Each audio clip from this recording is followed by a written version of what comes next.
11 de dezembro, 11 de novembro, né? 2015, enchimento do primeiro pilar do prédio Boulevard. O pessoal pega ali do caminhão do concreto, põe na caçambinha, aquela caçamba ali, ó. Aí eles vão içar pelo muque e vai pro pilar.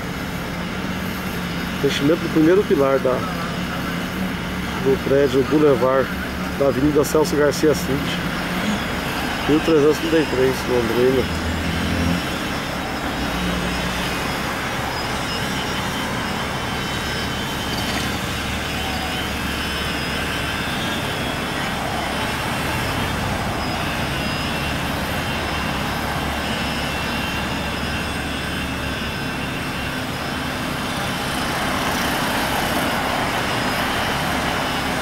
Agora a caçamba chegou no pilar.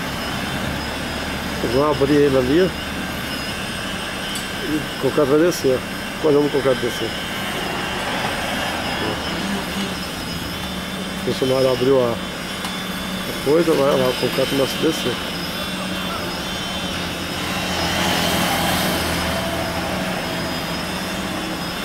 Olha o concreto descendo dentro do pilar.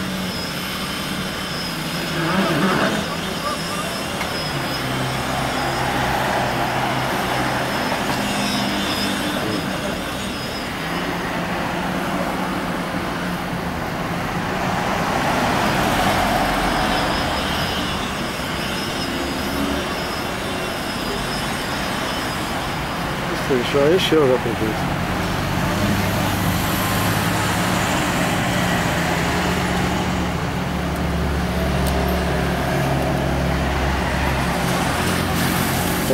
De novembro de 2015, Shopping Boulevard, Londrina, Avenida Celso Garcia Cid.